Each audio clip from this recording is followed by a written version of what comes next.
소설가 신경숙이 일본 작가 미시마 유키오의 작품을 표절했다는 주장이 제기돼 논란이 일고 있다는 이야기를 들었습니다. 창비가 발벗고 나서 신경숙을 옹호했고 검찰까지 개입했다는 소식도 들려왔습니다. 뒤늦게 논란이 된 대목을 찾아보니 주장은 사실이고 전개는 점입가경이더군요. 작가라는 사람이 뻔뻔하게 남의 창작물을 베끼고도 부끄러운 줄을 모릅니다. 출판사는 돈을 벌어다주는 사람이 우리 편이란 입장이고 유력인사라는 이들도 제 몸만 사리기 바쁩니다.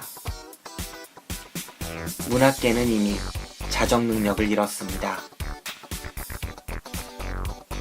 이번 사태가 우연적인 사건이 아닌 한국 문학계가 안고 있는 고질적인 병폐가 터져나온 것이라는 걸 눈과 귀가 있는 사람이라면 모두 알고 있을 것입니다. 이보다 더욱 끔찍하고 파렴치한 문제도 적지 않죠. 그래서일까요? 검찰이 개입한다는 소식에 화들짝 놀라 경계하는 이들이 많습니다. 문학계의 문제는 문학계 안에서 처리하겠다는 논리죠. 그러나 보관력을 잃은 배가 어떻게 되는지 우리는 똑똑히 보았습니다. 지금이라도 넘어지는 배를 구하기 위해 검게 썩어 냄새나는 부분을 도려내야 마땅합니다. 스스로가 하지 못하니 남의 손을 빌려서라도 말입니다. 이번 사태를 계기로 한국 문학계가 최소한의 양심을 갖게 되길 바랍니다. 무비신의 영화방, 지금 바로 방송을 시작하겠습니다.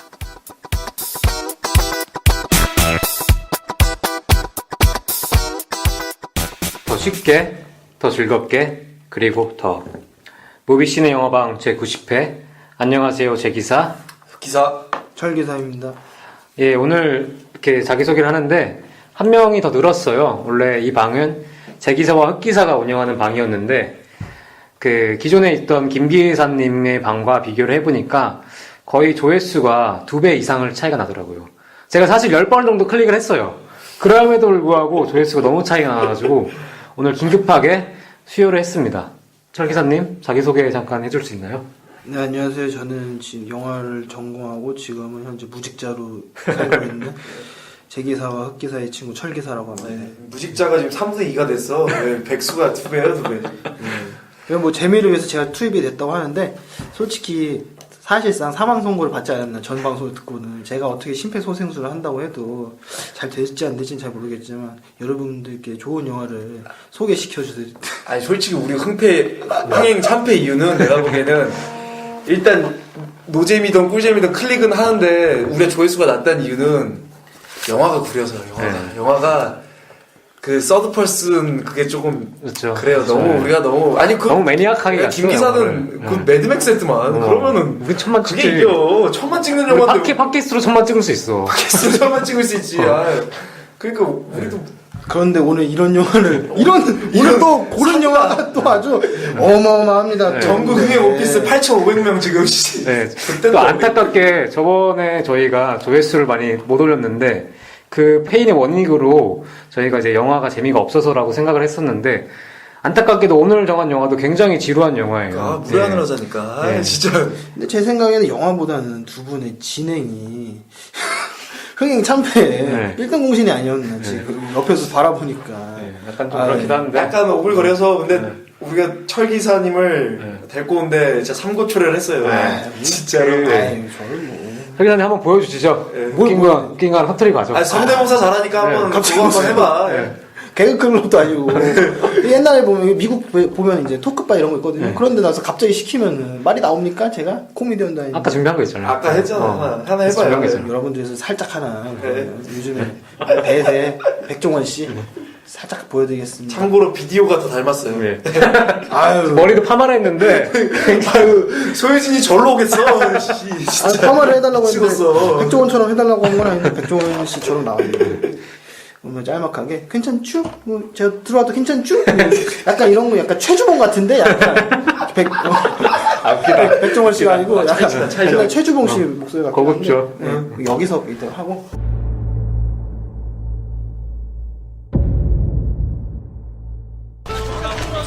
이래봤자 니들 돈 못 받아. 좀 기다려봐. 돈 받으면 집도 고칠 거야.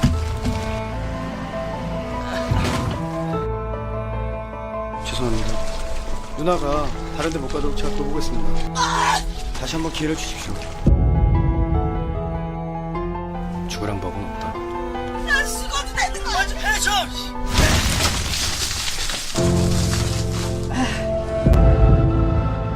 사장님, 드릴 말씀 있어서 왔습니다. 이제 여기 있는 사람들 내일부터 일 나오지 마세요. 사장님이 시킨 거냐?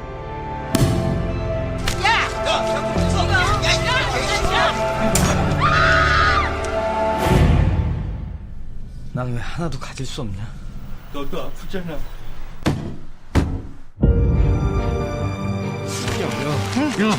아무리 애를 써도 안 되는 일이 있는 걸 너무 늦게 알아버렸어.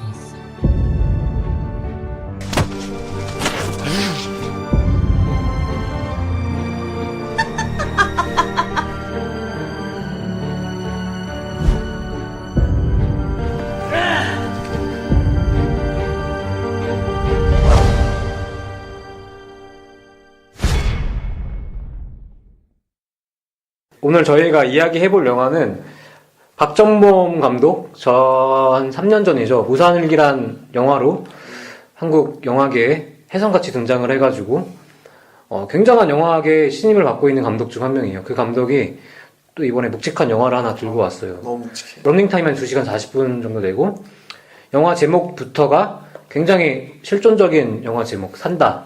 영어로는 어라이브.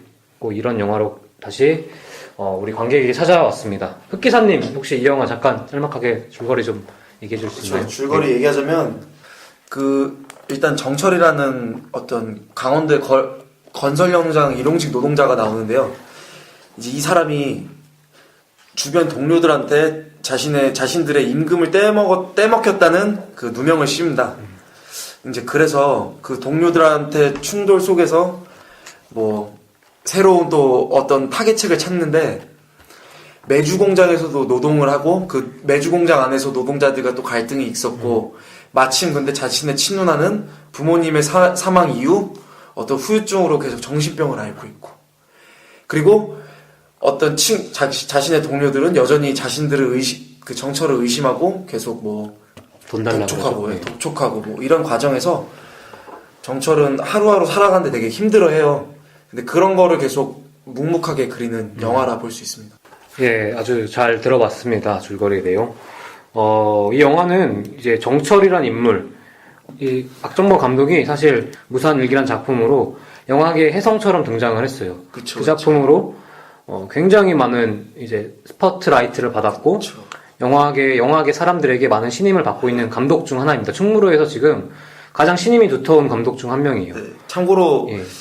뭐 3년 전인지 2년 전인지 기억은 안 나지만 이 제 기사가 이 무산일기를 보고 저에게 꼭 한번 보라고 맞죠, 엄청나게 맞죠. 추천을 했고, 예.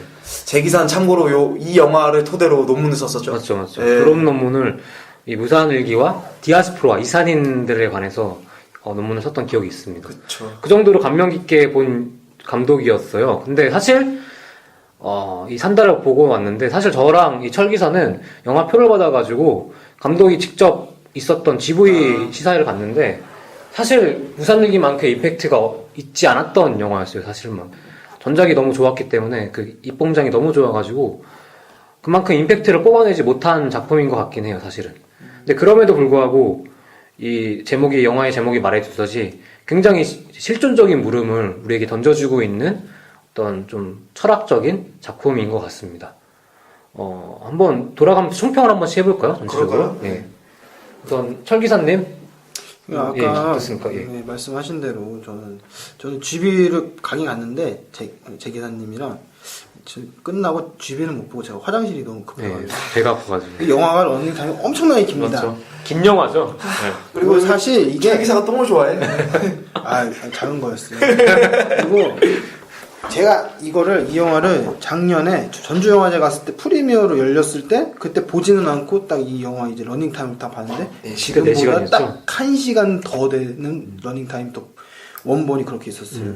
이게 지금 개봉 상태에서는 많이 편집이 된 상태인 것 같은데, 이런 점에서 봤을 때 엄청 길었던 영화가 조금 더 줄은 거죠. 그러니까 원체 긴 영화가 원래 더 길었던 거죠, 사실. 그치.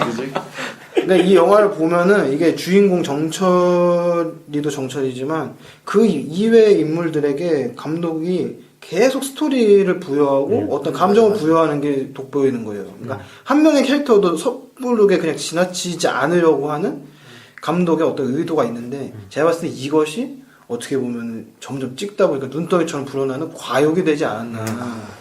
그러다 보니 영화도 길어지고 어떤 이야기의 응집력은 아무래도 좀 떨어지지 않나 이런 생각을 해봅니다. 전체적으로 영화를 봤을 때. 그때 기억이 나요. 철 기사님이 같이 이제 영화 GV가 끝나고 술 한잔 하러 가는 길에서 이 영화를 한마디로 정리를 했는데 어떻게 정리를 했냐면은 너무 거장 흉내를 낸 영화다. 네. 완전 동의합니다. 저는 그런 말을 한 기억이 없는데. 아마 제가 저는 섣부르게, 저는 섣부르게 그런 말 못합니다. 맞죠, 어떻게 맞죠. 또 박정복 감독님한테 또 그런 소리를 합니까, 또. 마치 현재 영화인인 것처럼 꼭 그렇게 얘기를 하시죠. 언젠가 볼 수도 있어요. 언젠가. 이게 또 나중에 또 어떻게. 멀리서 바라봐요, 멀리서 바라봐요. 우리가 또 많은 그런 일화들이 있지 않습니까? 과거의 일들이 현재 나를 발목을 붙잡고서 결국에 발목을 잘라야지 나갈 수 있는 어떤 소우 같은 그런 상황. 지금 제 기사의 이 말 한마디가. 맞죠. 네, 네. 그런 근데 거예요. 이게 좀 그러니까 좀 강한 단어이긴 했는데 어쨌든 너무 욕심이 강한. 특히 이 박정문 감독이 또 이창동 감독 조연출 출신이에요. 그러다 보니까 약간 너무 뭐랄까 좀 어깨에 힘이 많이 들어가고 조금 욕심에 또 자기가 이제 영화의 주연을 할 정도로 굉장히 영화에 대한 욕심이 많은 인물이기 때문에 영화에 힘이 너무 많이 들어가는 느낌은 저도 없지 않아 많이 받았습니다. 그런데 연기는 정말 잘하셨어요, 사실. 네, 맞죠. 박정철 감독님이 연기는 꽤 잘하셨습니다. 주변 인물들 연기는 별로잖아요. 특히 그 사장님 연기는 못 보겠던데. 강 사장이었나요? 사장님은 제가 봤을 때 진짜 사장님이었던 것 같아요. 그쵸. 그러니까 연기자가 아닌 것 같아요. 네. 좀 그렇고 저희 한번 또 이제 흑기사님. 네. 그러니까 저 같은 경우는 일단 166분이에요. 이게 러닝타임이 사실 근데 보기가 어려웠다. 약간 쉽지 않았다는데 그러한 이유는 아까 철 기사님이랑 비슷한데 일관적인 이야기가 하나가 없다는 건 이 이야기의 이 영화의 장점인데 일관적이지 않기 때문에 계속 분산이 되니까 좀 어떻게 보면 초중반엔 굉장히 어떤 자본주의 사회의 노동자의 갈등 같은 걸 되게 첨예하게 그리다가 맞죠. 뒷부분에는 갑자기 가족 어떤 관계 이런 걸로 딱 이렇게 전환이 되는데 조금 하나를 빼도 어떻게 보면 메시지 전하기가 쉬울 텐데 이런 생각도 했었고 어떤 계속 철학적 장치 같은 걸 넣는 게 좀 너무 좀 헐겁게 넣지 않았어요? 좀 어설프게 넣었다? 이런 것도 좀 느껴서 조금 보는데 물론 얘기할 거리는 좀 많지만 좀 굳이 이렇게 간단하게 총평을 하자면 저도 그렇게 막 무산 얘기도만큼 그런 영화는 좀 아니었다는 거 저도 그렇게 좀 생각해요. 저도 완전히 흑기사님의 의견에 동감을 해요. 이게 자본주의 얘기도 담고 마지막엔 또 관계와 용서의 미학으로 빠져요, 영화가. 그래서 두 가지가 섞여 있으니까 영화 런닝타임, 아까 철 기사님 말한 것처럼 런닝타임도 길어지고 영화 자체가 너무 좀 중구난방식, 좀 이중구조, 약간 이런 느낌이 들더라고요. 그리고 철학적 장치도 너무 1차원적으로 들어갔어요. 맞아요. 전체적으로. 네. 그런 부분이 좀 아쉬운 편입니다. 우리가 다음에는 이제 흑기사님이 말했던 좀 영화 속에 있는 자본주의 좀 사회학적 접근을 통해서 영화 속에서 어떻게 우리 사회에 자본주의의 폐해를 그리고 있는지 좀 얘기해보면 좋을 것 같아요. 예. 그 얘기를 하자면 되게 재밌는 관계가 그려져요. 어떻게 보면은 되게 초기 자본주의 사회에서 일어날 수 있는 문제점을 지적하거든요. 그래서 약간 오히려 저는 약간 이게 낡았다고 생각했는데 그럼에도 재밌었던 게 어떤 유유 인력이 생기고 늙은 노동자들이 계속 일을 하는 매주 공장에 정철이 들어갑니다. 근데 정철이 늙은 노동자보다 일을 빨리 하는 거예요. 사장이 정철아 너 일 잘한다 이러고 정철은 생각을 한 게 그럼 내가 마름 역할을 할 테니까 이 늙은 노동자들을 몰아내고 그 유유 인력들 그 공장에서 겨울이라서 쉬고 있는 유유 인력들을 끌어오겠다 이러고 끌어옵니다. 그러고 이제 정철은 마름이 돼요. 근데 마름이라는 그 중간 계급이 언제나 사실 자본가보다 더 악독한 법이거든요. 맞죠. 어쩔 수가 없죠. 그쵸. 그러니까 그 늙은 노동자들 10년, 15년 일한 노동자들 가차없이 잘라버립니다. 굉장히 나죠. 그죠? 네. 그 영화 속에서. 막 집어 던지고 이런데 여기서 아주 재밌는 거는 젊은 노동자들이 있는 그 집단에서 매주가 썩어요. 근데 그건 뭐를 의미하냐면 자본주의 발전 단계에서 결국 숙련공이 살아있는 이유는 젊은 노동자들로만 이루어진 조직에서는 그 물건의 완성, 제품의 완성이 결국 이루어질 수 없다라는 얘기를 하거든요. 근데 여기 이 매주 공장 안에 그 메커니즘에서도 똑같은 게 일어나요. 그러니까 어떻게 보면 사소한 창문 관리, 뭐 온도 조절 이런 거는 늙은 노동자들이 거의 습관적으로 기계적으로 수십 년간 해왔던 일인데 젊은 노동자들은 그게 어떤 입력으로만 하는 행위니까 제대로 못 하거든요.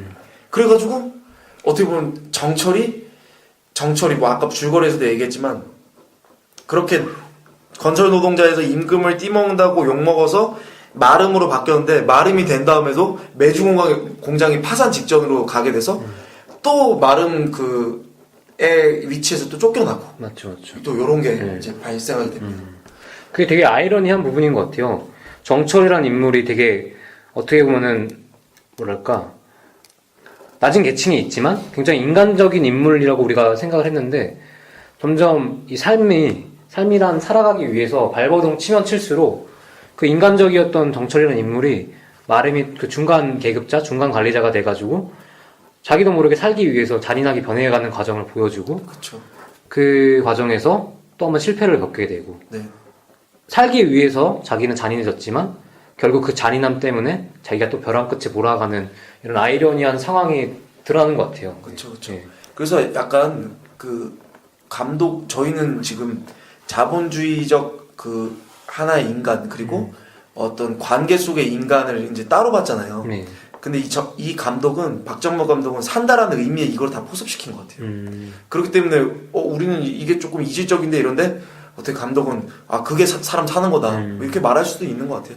자본주의란 시스템 안에서 사람들과의 관계를 이뤄가면서 살아간다가 산다? 그쵸, 뭐 그렇게 눈칠 수도 있고 아니면은 자본주의적 관계 속에서 어떤 사람이 그렇게 어떤 악마가 되는 과정도 그리면서도 그 사람이 악마가 되는 과정이 또 단선적인 게 아니잖아요. 그 사람 관계에서 또 가족이라는 것도 있고 어떤 용서라는 것도 있고 또 이러니까 좀 그런 걸 같이 그리지 않았나 이런 생각은 좀 해봤어요.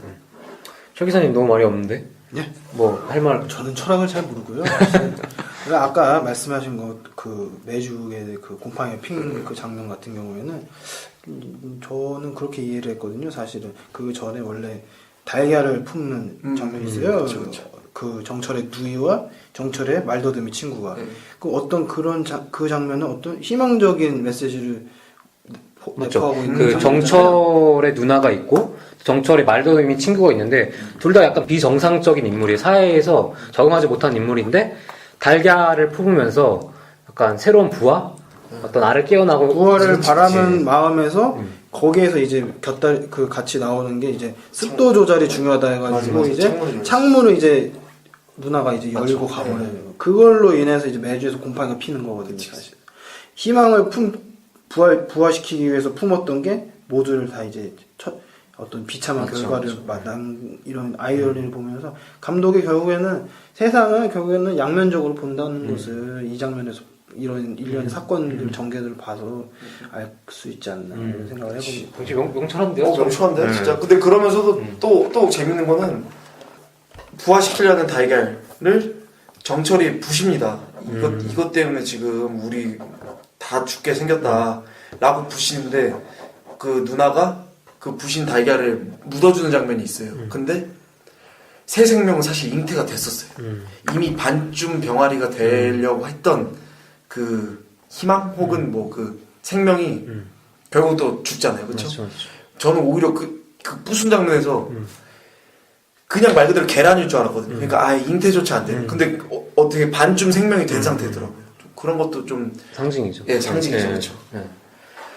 그리고 또 이게 영화 속에서 희망이라는 어떤 지향점을 그리기 위해서 박정범 감독이 되게 노력 상징 코드를 많이 넣어놨어요. 이 달걀도 그렇지만 그 또 자기 누나가 우울증에 걸린 누나죠. 부모를 잃고 우울증에 걸린 누나가 있는데 그 딸도 역시 어떤 희망적 존재로 여기에서 계속 등장을 합니다. 그렇죠. 이 딸이 아빠가 없어요. 아빠가 누군지를 몰라요. 왜냐하면은 이 누나가 정철 누나가 미쳐가지고 아무 남자랑 거의 이제 성관계를 갖고 나서 갔기 때문에 너무 수시로 아무 남자와 성관계를 가졌기 때문에 자기 뱃속에 있는 애가 누가 아빠인지를 모르는 상황에서 태어난 약간 느낌의 애예요. 그래서 거의 이제 엄마는 미쳐 있고 이 삼촌이죠. 삼촌은 거의 돈 버느라 바쁘고 거의 혼자 자라는 친구인데 이 친구가 계속 앵무새가 있는 박물관을 찾아갑니다. 그러면서 앵무새는 이제 항상 공연을 하는 새이기 때문에 새장 안에 gat혀 있는데 계속 그걸 구경하다가 한 번은 그 새장이 문을 열어주면서 그 새를 날려보내죠. 예. 그런 것도 상징 코드 중에 하나고. 상징이고 또 예. 그리고 그 앵무새한테 밥을 먹이는데 어른이 와가지고 밥 먹이는 거 제지예요. 제지하면서 하는 얘기가 얘는 지금 저녁에 공연이 있다. 그래서 밥을 먹이면 안 된다. 그러더니 당연히 저녁에 공연 있으면 오히려 배 두둑해야 되는 거 아니에요? 라고 물으니까 아, 거기 명대사죠. 그렇지. 네. 얘는 배가 고파야 밥을 얘는 그러니까 배가 고파야 공연을 잘하거든. 딱 그렇게 나오잖아요. 근데 그 앵무새라는 인물이 사실 이제 말을 하고 싶은 게 대변을 하는 게 그 공연을 하는 앵무새가 아니라 그 정철이라는 인물, 정철 주위에 있는 노동자들을 말하는 거죠. 그쵸. 네. 그러니까 다시 표현하면 노동자는 배고파야 말을 잘 듣거든. 네. 뭐 이런 식으로 네, 바꿀 수 네, 있는 네, 문제거든요. 네. 그래서 결국에 그 정철의 사촌 동생이 이제 사촌이죠. 그 사촌이 앵무새를 풀어줍니다. 근데 그게 그 테이크가 되게 감명 깊었어 저는. 한 테이크로 찍는데 그거를 네. 이제 들어가는 것부터 해가지고 풀어준 것까지 한 테이크로 찍는데 되게 뭐랄까 이뤄질 수 없는 희망에 대해서 계속 갈구하는 희망 하지만 이뤄질 수 없는 그런 상황에 대해서 보여준 장면 같아서 되게 인상이 깊었던 장면 중에 하나였어요. 그래서 예. 그 장면이 저 느끼는 거는 야, 자 날아서 막 너는 이제 자유를 누리렴이라는 풀어주는 게 아니고 그 장면 내내 불안해요. 약간 저는. 맞죠. 진짜 누구 어른이 와서 니 뭐 하는 짓이야? 라고 말할 것 같은 그런 장면이 나오거든요. 왜 그럴까? 그 어떤 좀 카메라 배치가 좀 뒤에 있어서 그런가? 그게 되게 불안했어요. 막 몰래 문을 열고 빨리 날려버리고 막 이런 장면이 네, 맞는 것 같아요. 그리고 또 저희가 좀 얘기해 볼 게 뭐가 있을까요? 철 기사님. 일단 기본적으로 예. 영화가 많은 캐릭터들과 많은 이야기를 담고 있기 때문에 기억에 남는 장면들은 부분 있는데 이게 좀 잘 연결이 안 돼. 파편적이죠? 파편적이다, 맞아요. 그러니까 진짜 웃긴 게 그 아까 뭐 사장 얘기가 나왔잖아요. 매주 공장 사장이. 근데 이 사장이 단순히 단면적인 캐릭터가 아니에요. 뭐 노동자를 착취하는 이런 게 아니고 그 사람도 내부 갈등이 엄청 심해요. 막 내가 사실 뭐 CCTV를 계속 감시를 해요, 노동자들이. 그러면서 딸내미한테 하는 얘기는 원래 이게 범인들을 잡기 위해 CCTV를 설치했었어. 그러니까 근데 그러다 내가 바뀌게 됐지 이러고 딸도 원래 노동자를 막 옹호했거든요. 외국 살면서 나 뭐 자유로운 뭐 이런 거 자유신장 이런 거 하면서 노동자를 옹호하다가 나중에는 그 사장보다 더 심하게 CCTV를 쳐다봐요. 어떻게 하면 저들을 착취할까. 막 아까 철 기사님이 얘기했던 것처럼 캐릭터 하나하나가 막 너무 양면적이고 너무 복합적이더라고요. 그래가지고 맞죠. 좀 말 그대로 진짜 파편적인 건 좀 있었던 것 같아요. 네, 그럼 각자 그러면 인상 깊게 본 장면이 있는지에 대해서 좀 얘기를 해보면 좋을 것 같아요. 우선 철 기사님 어떤 일단 가장 강렬했던 건 오프닝 씬에서 돌을 이제 망치로 깨부수는 이제 정철의 모습이었는데 맞죠. 영화를 앞으로 이 영화가 어떻게 갈 것인가를 지벽적으로 보여주는 장면이라고 생각됩니다. 근데 그 장면이 강원도가 이제 로케이션 장소였잖아요. 그래서 제가 좀 찾아보니까 감독이 이제 해설판 영화를 보니까 거기서 이제 돌을 땅속에 깊이 박힌 돌이 있습니다. 그 돌을 정철이라는 인물이 온몸을 진짜 써가지고 그걸 빼내려고 노력을 하는데 그 장면을 이제 박정범 감독이 직접 해설을 하는 게 이 박혀있는 돌이 우리 사회다. 우리 사회가 이만큼 안 박힌다. 근데 그걸 온몸으로 바뀌려고 하는 사람에 관한 이야기다, 이 영화는. 그걸 상징적으로 보여주는 첫 오프닝 씬이었다. 이렇게 말을 하더라고요. 근데 저는 그 장면에서 너무 신화같이 그려지는 거예요, 그 인물이. 약간 프로메테우스, 진짜. 불을 피우고, 불을 피우고 벌로 그 막 산 꼭대기까지. 아니, 시지푸스가 시지푸스 느낌도 나고. 시지푸스. 21세기에 강원도 산골에 혼자 이거 부싯돌로 불을 떼고 있고, 막 장작을 패고 있고, 막 이런 장면이 너무 뭐랄까. 이 인물을 신화적으로 자기적이지 않아요? 네, 자기적이죠. 나는 이 영화 전체 느끼는 감성이 약간 그래요. 왜냐면 강원도의 이야기지만 그럼에도 불구하고 강원도의 이야기가 아닌 이야기죠. 맞죠. 예, 맞죠. 근데 저도 가장 큰 문제는 사실 2시간 40분 영화라도 우리가 뭐 긴 영화 많잖아요, 유럽에. 그 영화도 우리가 감명 깊고 동화돼서 볼 수 있는 수가 있는데 이 박정복 감독 그 무산일기라는 작품과 이 작품의 가장 큰 차이는 원래 박정복 감독이 그렇게 충무로에서 신임을 받을 수 있었고 그렇게 혜성처럼 등장할 수 있었던 이유는 그 사람이 굉장히 리얼리즘을 추구했기 때문이거든요. 지금 리얼리즘 영화가 어디 있어요? 한국 영화판에. 근데 그 감독이 무산일기라는 작품으로 똥파리 찍은 감독. 약간 그 느낌. 양익준도 리얼리즘 느낌 나죠. 근데 무산일기로 어떻게 보면 그 탈북자들의 삶을 진짜 리얼하게 그랬거든요. 우리가 미디어에서 다뤄지는 탈북자들의 그런 스테레오 타입화된 전형적인 그런 이미지들이 아니라 정말 탈북자들이 어떤 고충을 갖고 있는지 그 내부 갈등, 그 주민등록증에 그 걸려있는 어떤 파놉티콘적인 그 국가의 감시, 17이었나? 예, 이런 것들을 정말 리얼리즘하게 그려냈기 때문에 그 영화가 찬사를 받은 건데 이 영화는 사실 노동자의 삶을 그만큼 리얼하게 그렸지 않았던 게 가장 큰 문제였던 것 같아요. 예. 저도 이제 어떻게 보면 막노동을 굉장히 많이 하는 사람인데 한 90년대, 2000년대 초반에 이 일용직 노동자들의 삶을 그려내고 있어요. 말도 안 되게 돈을 떼이고 말도 안 되게 어디 강원도 가서 장작대고 있고. 그치. 네. 그러니까 아까 제가 되게 자본주의 초기 형태의 영화라고 얘기를 한 게 그래서 촌스럽다고 말할 수 있는 게 지금 안 이러거든요. 약간 그런 건 있어요. 그러니까 오히려 너무 타자의 시선에서 그걸 본 느낌이 있어요. 맞아. 무산일기는 진짜 타자의 시선이 없고 정말 만듦새가 너무 거칠어서 문제제기는 할 수 있어도 그 거칠은데 진짜 진정성이 큰데 이거는 조금 아니에요. 오히려 되게 영화 전체가 자기적인 느낌이 확실히 강했어요. 저는. 근데 저는 두 분하고 좀 생각이 다른 게 이 영화가 이게 박정원 감독님이 무산일기로 되게 유명해져서 사실주의 영화의 어떤 장인이 될 것이다. 뭐 장인적인 면모가 더 도드라져야 된다 이렇게 생각을 하시는 것 같은데 저는 이 영화 자체는 이제 만들면서 지향점이 약간의 어떤 환상성을 이미 내포를 한 채로 영화가 진행되어야 된다고 감독이 생각을 한 것 같아요. 그 영화를 보다 보면은 뭐 현실적이지 않은 어떤 환상씬 같은 것도 굉장히 많고 그게 어떤 게 있었을까요? 환상씬 같은 게. 간혹 그러니까 아직 못 본 독자들이 많으니까. 그 특히 환상성을 대변하는 인물이 저는 정철의 이 누나라고 생각해요. 맞죠. 정철의 누나는 분명 제정신의 사람은 아니에요. 환각이니까. 그 객관적인 면으로 봤을 때 정상이었다가 비정상이었다. 이게 정신이 오락가락하는 여인으로 나오는데 아까 말했던 달걀을 부화시키는 그런 장면 같은 것도 사실 맥락상 그렇게 중요해 보이진 않거든요. 사실 이야기 서사에 있어서는. 하지만 이런 장면을 넣음으로써 어떤 끊임없이 이제 정철을 둘러싼 밑바닥 인생들이 추구하는 어떤 희망이라는 것을 구체화시키려고 하는 감독의 노력이 있어야 되고 있었던 것이고 특히 기억에 남는 게 그런 장면 저는 그 연극하는 장면 이런 게 되게 환상적이지 않았어요? 그 초반에 그것도 나오는데 그것도 사실 좀 왜 이게 나오나 이랬는데 그 연극 제목이 있었는데 이름 없는 말이라고 그 좀 자세히 설명을 하면은 그 정철 누나가 미쳤는데 갑자기 미친 사람 막 자해를 해요. 자해를 하다가 다음 씬에서 서울에서 공연 오디션을 보고 있어요. 그러면서 공연 오디션 연극 관계자들은 슬픈 연기를 해봐라. 그러는데 정철 누나는 내면에 어떤 대본도 없이 내면에 있는 슬픔을 막 연기를 하죠.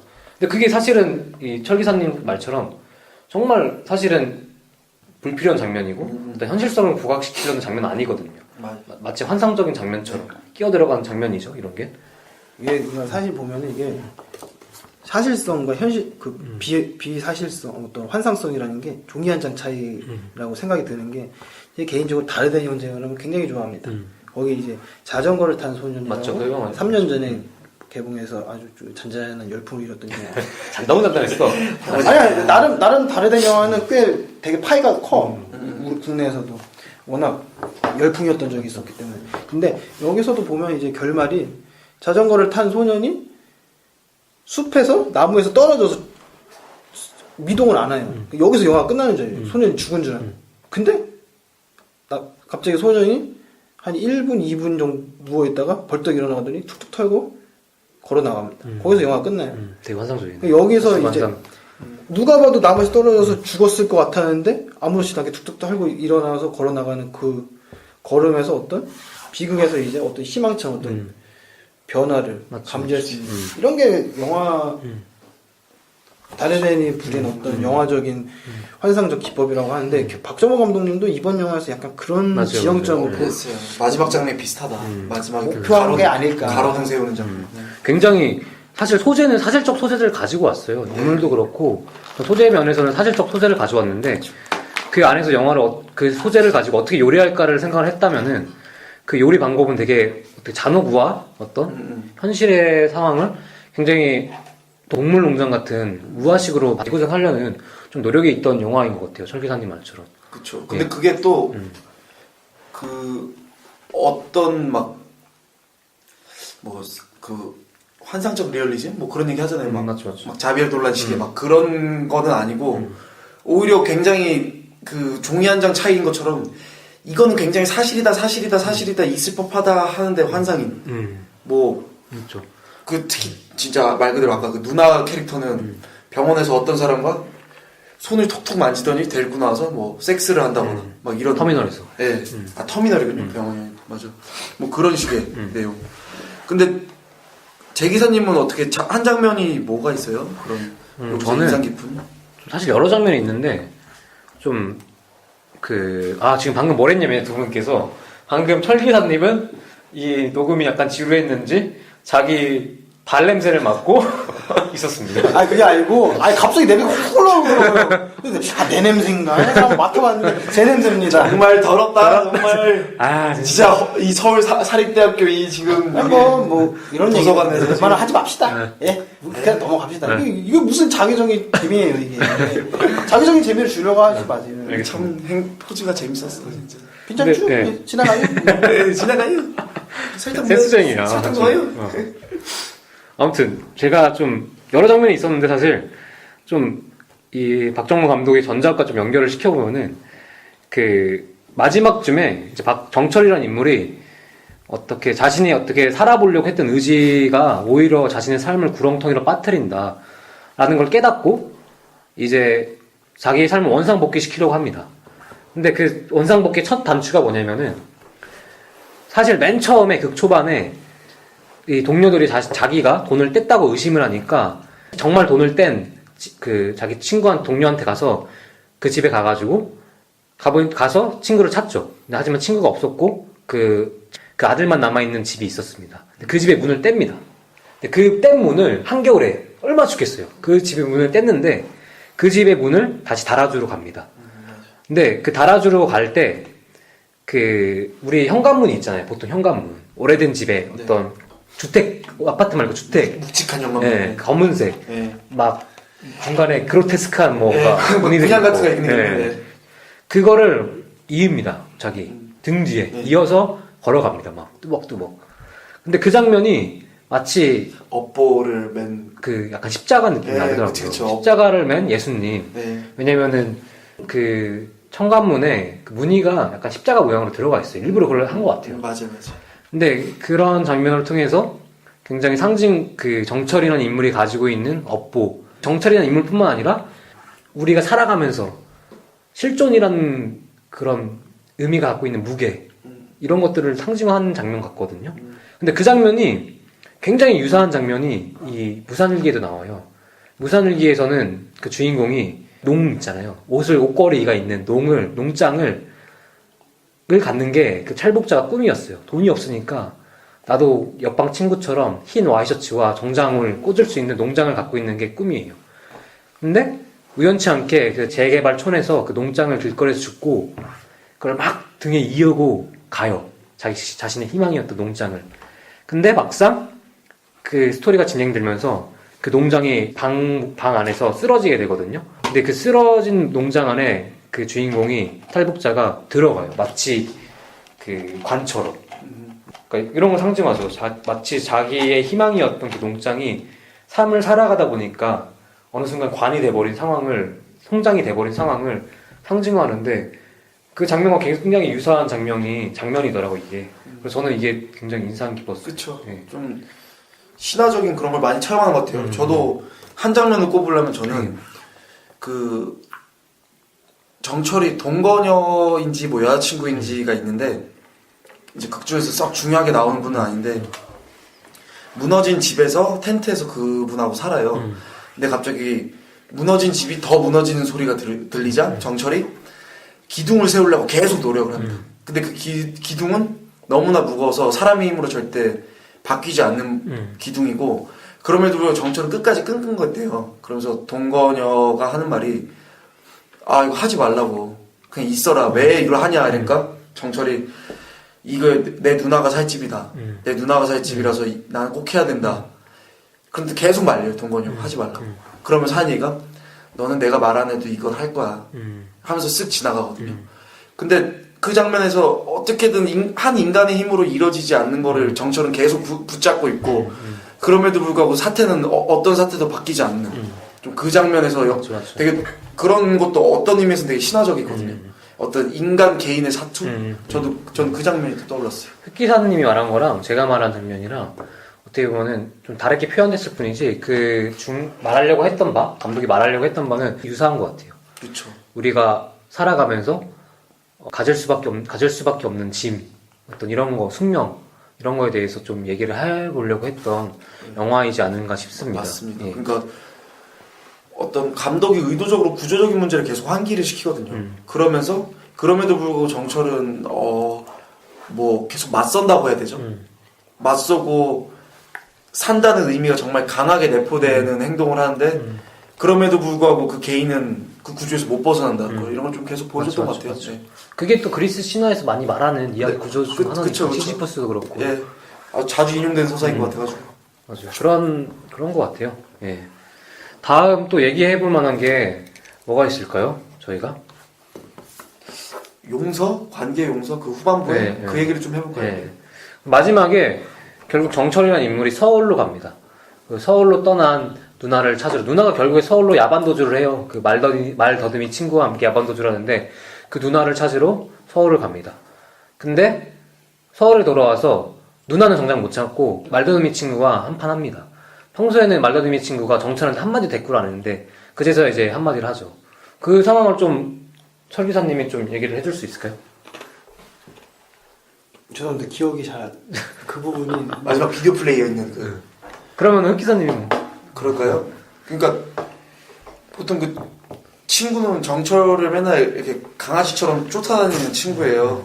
그러면서 그 후반부로 하면서 그 친구가 어떤 정철에게 계속 능동적으로 무슨 말을 하거든요. 너는 몸에 병이 있어.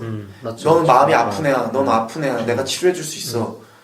라고 하는데 어떤 촉발점이 거기서 터지는 게 정철, 그러니까 주인공 정철이 엄청 화를 내요. 왜냐면 넌 누나랑 같이 야반도주를 했는데 누나는 다시 오지 않아. 그리고 어차피 그런 누나야. 그 어차피 사람은. 그런 누나야. 네가 아무리 사랑해봤자 누나는 돌아오지 않아. 이렇게 말을 하죠. 그쵸. 그러면서 근데 그 친구가 뭐라고 했더라? 그때도 몸이 아팠다 이렇게 얘기했나? 갑자기 기억이 안 나. 아픈 사람은 너야. 오히려 너야. 맞아. 그 얘기를 했죠. 어떻게 사실 정철래 가족이 엄마 아빠를 잃죠. 홍수 때문에.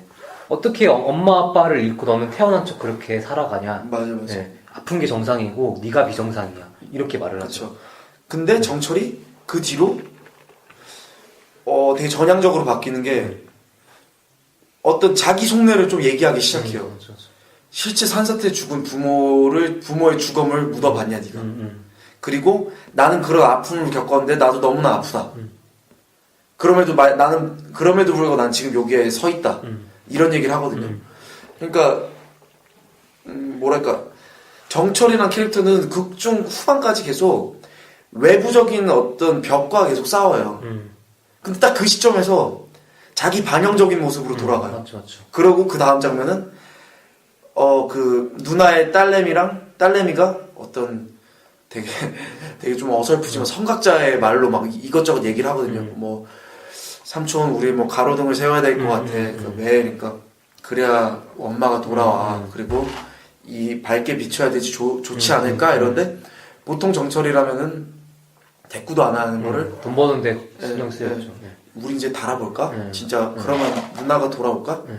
그치, 누나는 한 번도 야반 도주한 다음에 안 돌아온 적이 없어. 맞아. 가로등 우리 달자 이러고 실제로 딱 달아요. 달고 영화 끝나는데 어떤 후반 시점에서 되게 자기 반영적으로 바뀌는 모습이 딱 나타나죠. 그 말을 듣고 그 말더미 친구한테 그 충격 요구 한번 당하고 이제 굉장히 좀 굉장한 건 아니지만 희망 같은 느낌을 그쵸. 가지게 되는 거죠. 근데 그게 마지막 장면이 그 또 달아주잖아요. 현관문을 달아주는데 네. 현관문을 달아주고 마지막 그 카메라가 어디에 멈추냐면은 새싹에서 멈춰요. 이제 사실 계속 이 영화의 주 배경, 시간적 배경은 겨울이었는데 정철이라는 인물이 이제 속으로 마음을 바꾸고 스스로 마음을 바꾸고 가로등을 달고 결국 겨울에서 봄으로 돌아가는 이 서사 구조를 갖고 있는 것 같아요. 맞아요. 또 그런 것도 느낄 수 있는 게 정철이 재밌는 행동을 하는 게 자신이 개인, 그러니까 구조 속에 그렇게 매몰된 개인이 어떤 화를 표출하거나 그쪽과 맞서 싸울 때 항상 그 누나의 딸, 그러니까 조카한테 귀를 막으라고. 귀를 막어 놓어. 왜냐면 그러니까, 어떻게 보면은 귀를 막으라고 계속 피아노 연습을 하라고 하거든요. 그러니까 자기 조카한테는 자기의 그 겨울을 물려주고 싶지 않은 거죠. 왜냐면 조카는 봄이니까. 제가 GV를 들어서 그 부분 정확히 아는데 네. 그게 사실 애드리브로 있대요.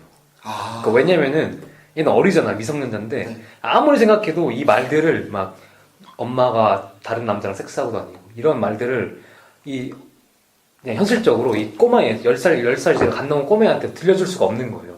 그래서 이제 귀를 막으라 그랬다고. 그래서 그 대사가 나왔다고 그러더라고요. 아. 네. 애드립도 역시 천재다운. 애들이 천재라고. 애드립이. 네. 천재스럽네. 네. 애드립을 내가 계속 하게 된 거야. 네. 좋아. 근데 그렇게 애들이 나올 수밖에 없는 이유가 이 영화 촬영이 정말 리얼하게 간 거예요. 3개월 동안 합숙을 했대요, 심지어. 강원도에서 합숙하면서 찍었고, 여기서 미친 누나로 나오는 수연은 이승연이라는 배우가 했는데, 놀이계란 영화에서 검사 역할로 나오는 배우인데, 보면 아실 거예요. 또 각종 단편, 저규모, 저예산 영화에 많이 등장하는 배우인데, 심지어 옥탑방을 구해가지고 살면서 우울증을 걸려야 되니까, 죽는 생각까지 해야 되니까, 그렇게 살아가고, 현장에서 스태프들이 말을 한 번도 안 걸었대요. 나중에 알고 보니까, 이 박정범 감독이 일부러 말 걸지 말라 그랬다고. 그 정도로 되게 현장 주의로 리얼하게 갔던 영화였기 때문에 그런 애드립도 나왔지 않았을까라는 생각이 들어요. 그런 거 보면은 GV에 진짜 굉장한 감독들, 충무로 좀 힘있는 애들이 많이 박정범 감독 영화에 GV에 와가지고 계속 보세요 막 칭찬해주고 갔는데 왜 그런지도 알 것 같아. 이 박정범 감독이. 그쵸. 네. 어떻게 보면 막 열의가 너무 넘치지 않아요?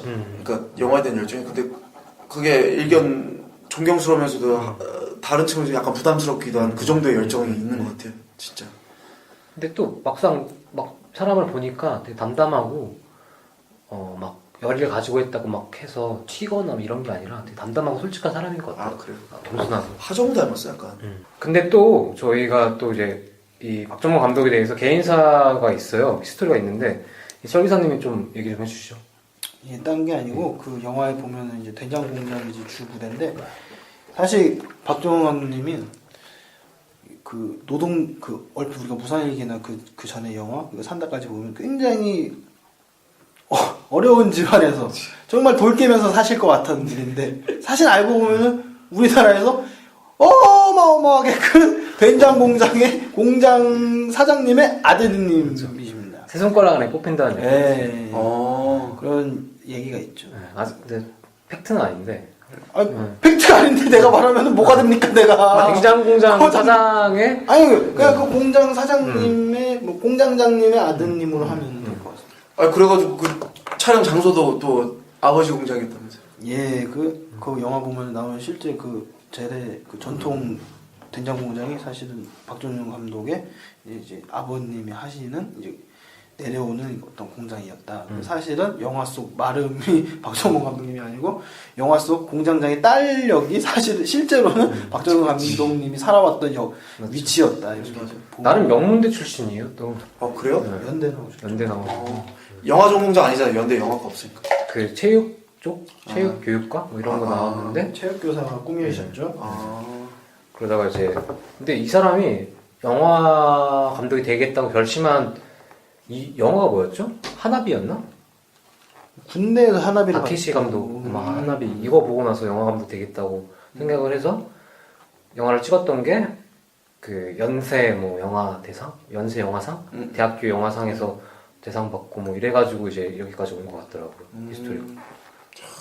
나름 역시 뚝심이 있어요. 영화를 하려면 뚝심이 있어요. 된장 공장 아들이 돼야 돼. 뚝심도 있어야 되고 집안 체력도 있어야 되고. 체력도 있고. 우리 철 기사는 참 능력이 좋은데 뚝심이 없어. 심지가 없습니다 제가. 심지가 없어서 아유 이 자리에서 같이 녹음하기까지도 삼고 초려 오고 초려 아유 진짜 술만 먹으면 한다 그러고 술 깨면 또 진짜 술을 항상 만땅 취하게 해야 된다 이 인간은. 아유.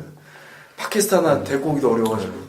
항상 소주를 먹으면서 방송을 해야지 여러분들도 즐겁고 나도 즐겁고 할 수 있다는 이 친구 술 먹으면은 꿈이 많은 청년이에요.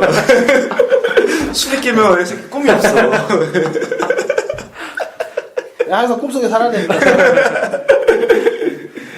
저희가 그러면은 좀 마지막은 아니지만 마지막 전에 각자 지금 우리가 살고 있잖아요. 우리도 영화 제목처럼 살고 있는데 각자의 삶에 대해서 좀 얘기해보면 괜찮을 것 같아요. 개인사를 얘기해야 되나? 개인사 얘기도 되고 삶이란 무엇인가.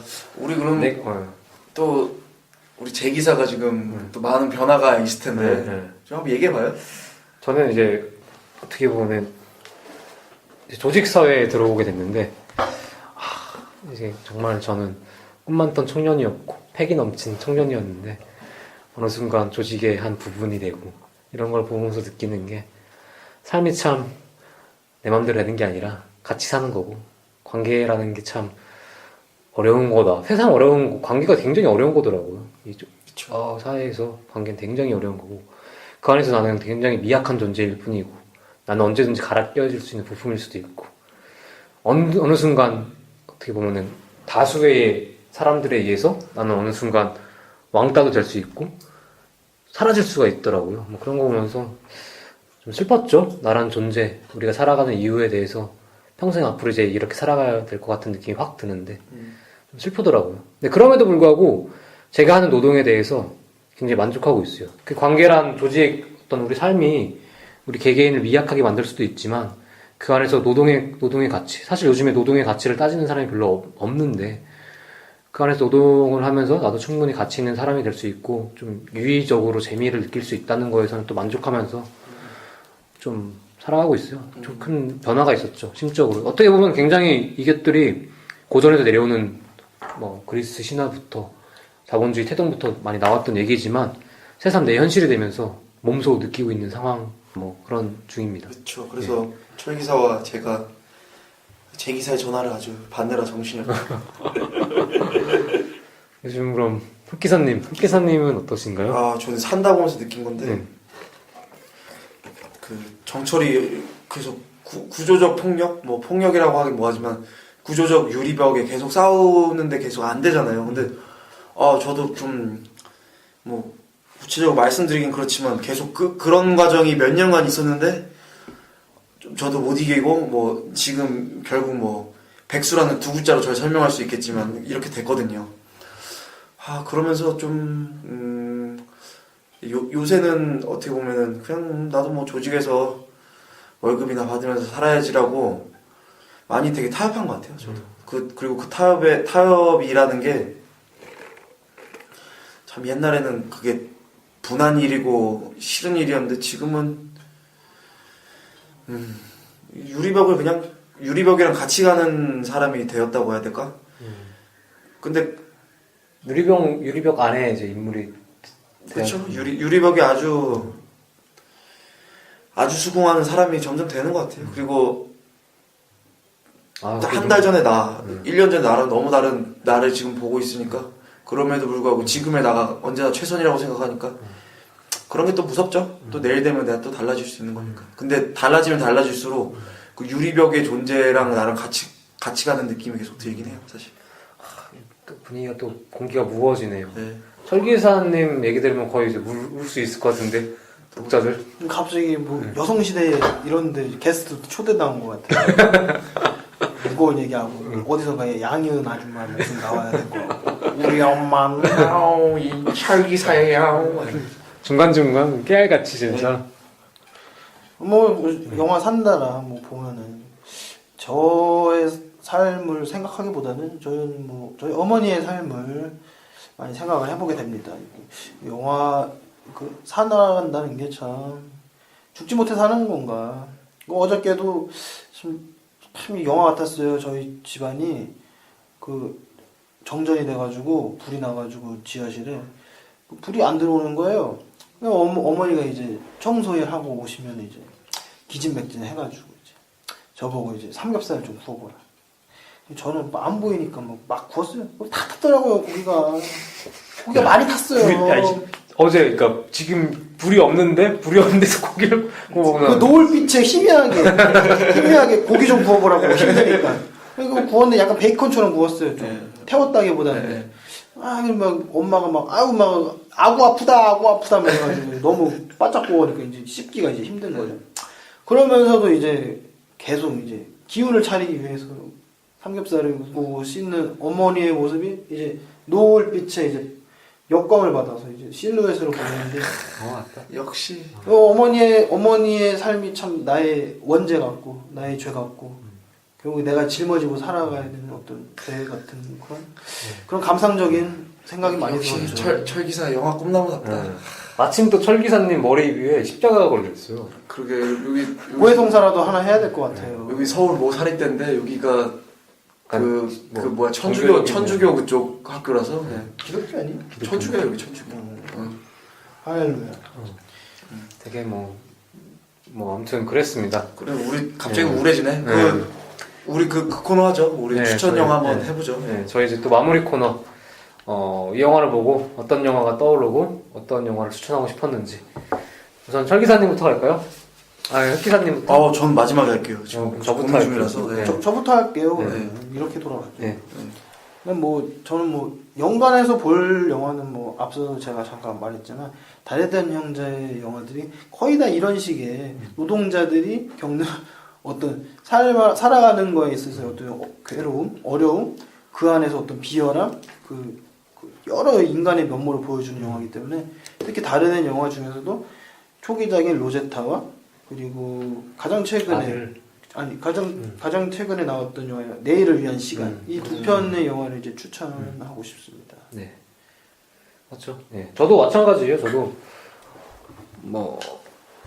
노동자의 삶을 좀 담은 영화를 추천해주고 싶은데 그 중에서도 저는 좀 이렇게 리얼리즘 현학적인 얘기를 하는 게 아니라 좀 재미있게 풀어낸 거죠. 방가방가라고 굉장히 재밌어요. 누구죠? 김인택? 김인권 씨. 김인권 씨가 사실 한국인인데 네팔 외모 때문에 취업이 안 되니까 그 외국인 노동자로 가정해가지고 취업을 해요. 외국인 노동자의 삶을 살아가. 그렇게밖에 살아갈 수 없어요. 그러면서 이제 그 주변에 있는 외국인 노동자의 삶을 보여주는데 마냥 웃긴 영화가 아니라 굉장히 슬프고 그 안에서 어떤 산다 같은 이제 삶에 대한 어떤 물음, 어떤 의미들이 많이 배어있는 영화이기 때문에 그 영화를 한번 추천해드립니다. 저는 오히려 현학적일 수 있는 영화인데 토리노의 말, 벨라타르의 토리노의 말 추천해요. 그러니까 어마어마한 그 러닝 타임인데 저는 근데 어마어마한 것도 아니다. 한 150분으로 알고 있는데 이거보다 짧아요. 166분보다 짧은데 그래도 만만치 않은 영화. 만만치 않은 영화인데 진짜 그 마지막 압권인 장면 그 아버지와 딸이 계속 생존을 위해 투쟁하는 장면에 감자가 떨어지고 마지막 감자를 먹는 그 딱 장면에 진짜 이 산다라는 그 얼라이브라는 의미가 모두 다 담긴 씬이 있거든요. 저는 이 영화 되게 보고 좀 그날 하루 종일 이렇게 그 산다라는 의미를 되게 많이 생각했던 영화라서 토리노의 말 추천합니다. 그럼 오늘 저희가 추천해준 영화는 총 3편. 3편 아니지만 우선 철기사님이 다르된 영화를 추천했고 제기사 저는 방가방가 꼭 보세요. 이 영화 추천했고 흑기사님이 벨라타레 감독의 토리노의 말. 이 영화를 보시면은 또 삶에 대한 좀 더 다른 해석, 의미가 좀 느껴지지 않을까 싶습니다. 또 다음 코너, 빠르게 코너 이동할까요? 다음 코너. 이 영화 추천 줄 건지 비추천 줄 건지 아니면 보든지 말든지. 어렵다. 네. 네. 우선 저부터 할게요. 저 네. 같은 경우에는 보든지 말든지. 보말. 굳이 보실 필요는 없어요. 왜냐면은 이 영화 말고도 같은 어떤 의미를 파생할 수 있는 다른 영화들이 너무 많기 때문에 다른 영화 봐도 비슷한 의미를 생각할 수 있기 때문에 더 좋은 작품, 더 평점 높은 작품 봐도 충분히 커버할 수 있지 않을까라는 생각이 드네요. 저 같은 경우도 보말 보말. 드릴게요. 저도 비슷한 얘기인데, 그러니까 담고 있는 얘기가 너무 스케일이 커서 노동이라면 노동 주제의 영화, 실존이라면 실존 주제의 영화, 더 좋은 영화 많은 것 같아요. 실제로 뭐 어떤 인간 관계 갈등이나 실존적 물음을 던지는 뭐 다르된 영화도 괜찮고, 뭐 노동 문제 같은 경우는 뭐 제가 좋아하는 켄 로치 감독 같은 것도 좋고, 아니면 아까 뭐 벨라타르거트처럼 이런 계속 철학적 의미를 되씹는 영화 같은 것도 좀 좋은 영화 많은 것 같아서 저도 보말 정도. 예. 켄노치가 약간 노동자 다큐멘터리 전문으로 하는 감독이죠. 원래 그렇게 시작하셨다가 지금은 굉장히 아일랜드에 관련된 국한된 얘기도 많이 풀었거든요. 빵과장님 같은 거 보셔도 오히려 노동 문제를 이거보다 가볍게 풀어도 더 의미 있는 곱씹기 좋을 것 같아요. 약간 우리 방송의 품격이 높아지네 한지. 좋아. 이제 북유럽 유럽 사람들 막 나오니까. 마지막으로 철 기사님. 저도 보말을 드리는데 보려면 극장에서 봐라. 아니면 말아라. 이렇게 말씀드리고 싶어요. 왜요? 사실 이런 영화는 극장에서 정말 초집중하지 않으면은 사실 집에서 누워서 보기에는 쉽지 않습니다. 제가 그 된장처럼 숙성될 수가 있어요. 예. 보다 말다. 제가 그렇다니까요. 그 네이버에서 지금 이거 10,000원에 팔거든요. 10,000원 주고 극장 갈 시간이 도저히 없어가지고 그거 10,000원 주고 봤는데 집중이 진짜 안 되더만. 쉽지 않았어요. 네. 그렇죠. 저희 또 마지막 코너, 또 빠르게 코너 진행해서 네. 이 영화 누구한테 추천할 건지.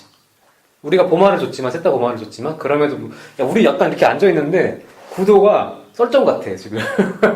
나는 강용석 안 할래. 강영석 지금 저번 주 거 너무 심했더라.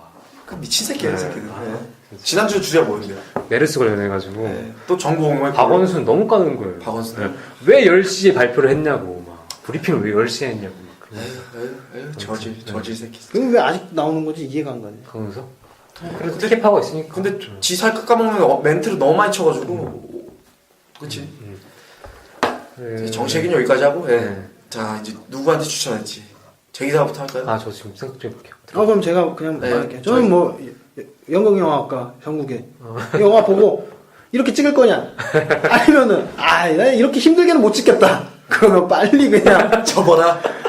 영화를 접으라는 게 아니고 이쪽은 내가 갈 길이 아니다. 그리고 나는 이제 CG 공부를 열심히 해가지고 좀 더 기술자가 되겠다. 나는. 이건 아니다. 이거 마우스로 이제 얼마든지 재밌고 휘황찬란하고 만들 수 있잖아요. 전국인 영웅영화 학생들에게 보고 느껴라. 내가 돌을 깰 것, 직접 돌을 깰 것인지, 아니면 마우스 클릭 2번으로 돌을 깰 것인지, 그걸 생각하게. 좋아. 드립이 좋아. 영이 잘했어요, 우리. 근데 제 기사는 또. 저 같은 경우에는 철 기사님 말 들어보니까, 저는 전국에 있는 영화 감독에게 추천하고 싶어요. 네. 사실은 지금의 이름 있는 감독들도 사실 초기 작품은 굉장히 그 영화에 대한 열망, 열의 이런 게 보이거든요. 근데 시간이 가면 갈수록 그러지 않는 감독이 너무 많아요. 뚝심 자기 고집이 다 꺾인 거죠. 어떤 외부적 요인 때문에. 근데 이 영화를 보는데 마치 체험하는 영화처럼 내가 이 영화를 체험하는 느낌이 드는 거예요. 감독의 열의가 느껴지고 보는 게 아니라 관객 입장에서 그냥 되게 원초적인 그런 감독의 열망 이런 게 보였는데 우리 현직에 있는 많은 영화 감독들이 변질이란 단어는 좀 그렇지만 타협한 그런 감독들이 보면서 좀 다시 초심의 마음으로 돌아가면 어떨까라는 생각이 들었습니다. 저는 지난주랑 또 추천하는 게 똑같네. 힙스터야 돼. 내가 지구에서 제일 싫어하는 힙스터들. 힙스터들한테 추천합니다. 왜냐면 과할 정도로 삶의 진정성이 정말 보이는 영화거든요. 근데 우리 힙스터 친구들은 언제나 삶을 소비하기 바쁘고 내 삶을 남 삶처럼 참 그런 사람들이 많아서 이런 거 봐도 뭐 이런 거 봐도 소비하겠지 씨발 힙스터들은. 근데 보세요 재밌을 것 같아요. 근데 그 두 분 말씀처럼 영화에 종사하거나 혹은 영화의 시네필들이 봐야 오히려 나은 것 같아요. 이거는 그냥 어중뛴 관객들이 보면 오히려 역반응 일어날 영화기도 해요. 뭐 어떻게든 힙스터인데 영화 좋아하는 힙스터들이 봤으면 좋겠습니다. 오늘 방송은 산다 90회, 우비씨는 영화방 90회, 박정범 감독이 산다를 방송을 했고, 지금 철기사님이 벌써 일어났어요. 짐 싸고, 빨리 술 먹으러 가자고, 무언의 신호를 보내고 있습니다. 아이고, 우리 철기사. 아이고, 우리 철기사. 정말 조급하네요. 사람이 어쩜 이렇게 조급할 수 있을까? 아이고, 철기사. 아이고, 철기사. 아이고, 백종원. 뭐 여기가 이제 폐쇄할 시간이에요. 빨리 나가요. 그래요. 그리고, 쫓겨나기 싫어요, 나는. 네. 이 영화 많이 관심 가져주시고, 저희 좀, 지난 방송에서 많은 조회수를 올리지 못했어요. 그래서 좀 아쉬운 면이 있는데, 혹시 지금까지 들으신 분이 있다면 듣고 많은 추천, 많은 홍보 부탁드립니다. 그 댓글이라도 하나 남겨주세요. 네. 누가든지 궁금하다. 네, 욕 써도 괜찮아요. 네. 아니, 따끔한 질책, 이거 당연 필요할 것 같습니다. 네. 네. 엉덩이 때려주세요. 네. 오늘은 그러면은 마지막으로 클로징 멘트 뭐 하나 할까요? 저희 뭐 하나 정할까요? 안녕 이런 거? 아시겠죠? 지금 일단 없는 걸로? 없는 네. 걸로 해. 네. 다음으로. 다음에 한번 정해서 올게요. 제발 다음에 클릭이라도 해주세요. 네. 제발 다음에 봬요. 다음에 네. 제발. 안녕. 안녕. 아...